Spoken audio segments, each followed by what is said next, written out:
रुचिपुरम नामक एक गांव। पृष्ठभूमि। उस गांव का हर पुरुष और हर महिला ये मानती है कि वे सबसे महान रसोइये हैं और नल भीम पौराणिक महान रसोइये उनके पूर्वज थे।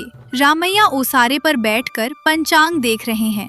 कांतम्मा उनके लिए कॉफी का गिलास लेकर आती है। क्यों कांतम, कैसी कॉफी है ये?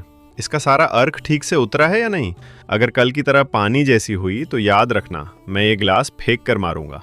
सुबह सुबह ही शुरू हो गए क्या? इसका रंग देखकर पता नहीं चल रहा, सोने जैसा रंग आया है। मेरी बनाई कॉफी में नुक्स निकालने की औकात तो भगवान की भी नहीं है। आप क्या चीज हैं? ठीक ठाक है, लेकिन कल जो कॉफी मैंने बनाई थी उसमें जो गाढ़ापन था वो इसमें नहीं है। मैंने दूध में थोड़ा इलायची पाउडर डाला था, उसे कहते हैं असली स्वाद। आपकी माताजी ने नहीं बताया होता कि कॉफी में इलायची पाउडर डालते हैं। अब आप मेरे खाना बनाने में कमियां निकाल रहे हैं। परसों आपने जो बैंगन की सब्जी बनाई थी उसमें मिर्च इतनी ज्यादा थी कि सुब्बड़ू को उल्टियां हो गईं। भूल गए क्या? सुब्बड़ू के पास जुबान नहीं है, उसे स्वाद का पता नहीं। वो मिर्च ज्यादा होना नहीं बल्कि तीखापन था। मैंने राजमंड्री के बाजार से गुंटूर की मिर्चें मंगवाई थीं।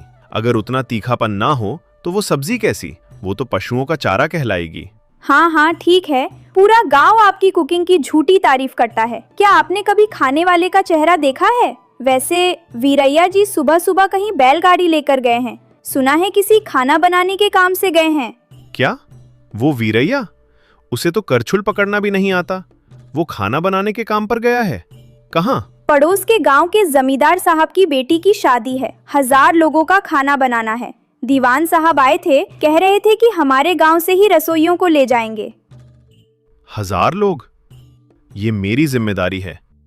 इस गांव में 1000 लोगों को बनाकर खिलाने का दम सिर्फ रामैया में है। अगर वो वीरैया गया तो शादी बर्बाद होना तय है। मेरा अंगोछा लाओ, मुझे अभी चौपाल जाना होगा। गांव के सभी बड़े बुजुर्ग चौपाल के पास इकट्ठा हैं।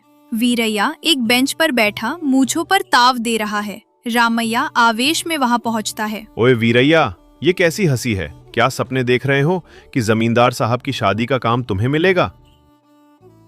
रामैया जी आ गए। मैं सपने नहीं देख रहा, सच कह रहा हूँ। पिछले दिनों तहसीलदार साहब की दावत में मैंने जो मटन करी बनाई थी उसे खाकर वह हाथ धोना तक भूल गए थे। ऐसा है मेरा प्रताप। हाथ धोना भूल गए थे या चिकनाई नहीं छूटी इसलिए परेशान थे? तुम्हारे खाने में तेल ज्यादा और स्वाद कम होता है। चटनी और भात परोसने में मेरे बाद ही कोई आता है। बाबूजी शांत हो जाइए। दोनों ही महान हस्तियां हैं, लेकिन जमींदार साहब के सचिव दीवान बहादुर रंगाराव जी थोड़ी देर में यहाँ आने वाले हैं। शायद वह पूरे गांव को मिलकर खाना बनाने के लिए कहें। सुब्बड़ू सही कह रहा है रामैया। जमींदार साहब का खानदान बड़ा है, वहां अगर जरा सी भी गलती हुई तो हमारे गांव की नाक कट जाएगी। रामैया को इमली भात मिलाना चाहिए, वीरैया को सब्जियां बनानी चाहिए और कांतम्मा जी को मिठाइयां देखनी चाहिए। जब सब मिलेंगे तभी वो शानदार दावत बनेगी। शास्त्री जी, आप बीच में मत बोलिए। कल आपने जो खीर बनाई थी उसमें सेवइयां नहीं पकी थीं। मंदिर के पुजारी जी शोर मचा रहे थे। पहले आप उसे संभालिए। देखा शास्त्री जी, इस रामैया का अहंकार देखा? अगर ये रसोई में हो तो बाकी लोगों को नमक डालने में भी डर लगेगा। डरना ही चाहिए। खाना बनाना एक यज्ञ है, उसमें श्रद्धा होनी चाहिए। तुम्हारी तरह मुट्ठी भर मसाला फेंक देने से सब्जी नहीं बन जाती। तभी घोड़े की घंटी सुनाई देती है। दीवान बहादुर रंगाराव जी गाड़ी से उतरते हैं। सब खड़े हो जाते हैं। बैठिए बैठिए, समय नहीं है। अगली पूर्णिमा को शादी है। 3000 मेहमान आएंगे। गवर्नर साहब भी आ सकते हैं।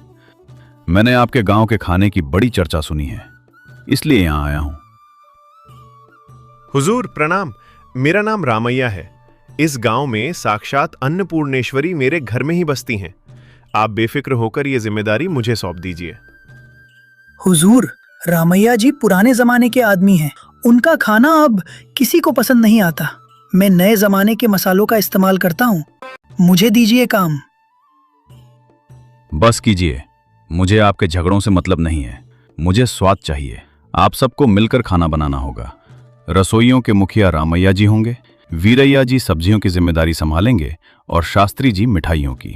ये मेरा आदेश है। अगर कोई चूक हुई तो आप जानते ही हैं कि जमींदार साहब का गुस्सा कैसा होता। सब खामोशी से सिर हिलाते हैं, लेकिन रामैया और वीरैया एक दूसरे को गुस्से में घूरते हैं। शादी से एक रात पहले बड़े बड़े पतीले और चूल्हे धधक रहे हैं। चारों तरफ धुआं और मसालों की खुशबू फैली हुई है। रामैया एक ऊंचे पीढ़े पर बैठकर चिल्ला रहे हैं। ओए सुबुडू, वो इमली का पानी अभी तक नहीं उबला?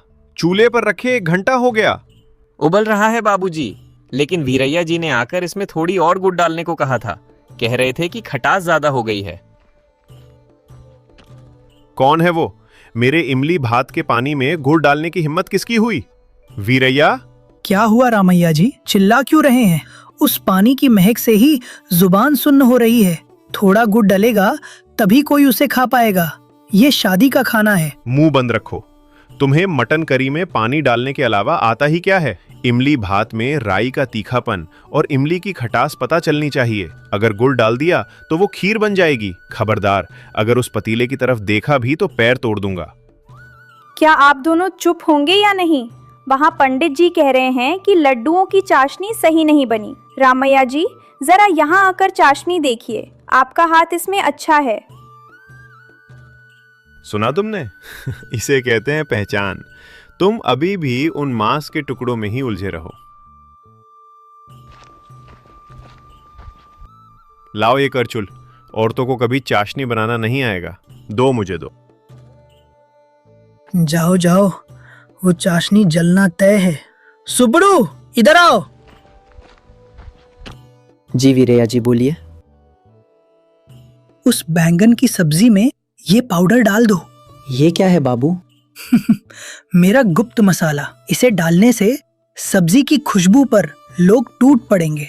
रामैया के इमली भात को कुत्ता भी नहीं सूंघेगा। बाबू, अगर रामैया जी ने देख लिया तो वो मुझे मार डालेंगे। उसके देखने से पहले ही डाल दो। जाओ। सुब्बड़ू डरते हुए जाता है। एक तरफ रमैया लड्डू की चाशनी में व्यस्त है तो दूसरी तरफ वीरैया मटन करी में नमक चेक कर रहा है। अनर्थ हो गया, घोर अनर्थ हो गया। क्या हुआ शास्त्री जी? क्या लड्डू टूट गए? नहीं, जमींदार साहब के दामाद को आम का अचार चाहिए। खाने की लिस्ट में तो अचार था ही नहीं। अचार के बिना तेलुगु शादी कैसे पूरी होगी? मैंने पहले ही कहा था कि एक मर्तबान ले आता हूँ। इसी वीरैया ने मना किया था कि पुराना अचार महक रहा होगा। अब मुझ पर इल्जाम क्यों लगा रहे हैं? मैंने तो बस इतना कहा था कि नया अचार डालने का समय नहीं है। खैर, अब बहस करने से कोई फायदा नहीं। मेरे पास एक उपाय है। कांतम, क्या हमारे पास गांव से लाए हुए सूखे मिर्चे हैं? हाँ, हैं। जल्दी से ओखली धो लो। डोसा, ककड़ी, खीरे का अचार बनाते हैं। 1 घंटे में तैयार हो जाएगा। मत कीजिए रमैया जी, अचार में राई का पाउडर ज्यादा हो गया तो करवाहट आ जाएगी। तुम अपना मुंह बंद रखो और अपनी सब्जी का नमक देखो। अचार की जिम्मेदारी मेरी है। सुबड़ू, तुम राई कूटो। कांतम, तुम टुकड़े काटो। मैं मिर्च मिलाता हूँ। पंडाल लोगों से भरा है। केले के पत्ते बिछ चुके हैं। रमैया, वीरैया और सुब्बड़ू धोती कसकर परोसने के लिए तैयार हैं। रमैया जी, गवर्नर साहब बैठ गए हैं। जमींदार साहब बगल में ही हैं। परोसना शुरू कीजिए। ध्यान रहे कोई गड़बड़ ना हो।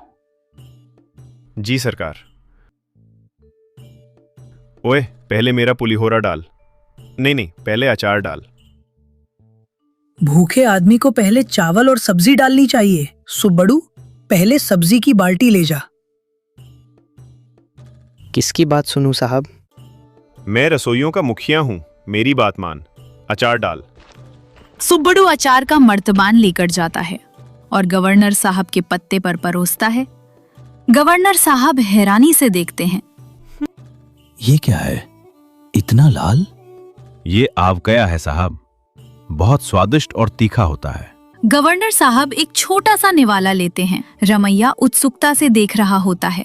खाते ही गवर्नर साहब का चेहरा लाल हो जाता है और आंखों में आंसू आ जाते हैं। उफो, मिर्ची, पानी, पानी।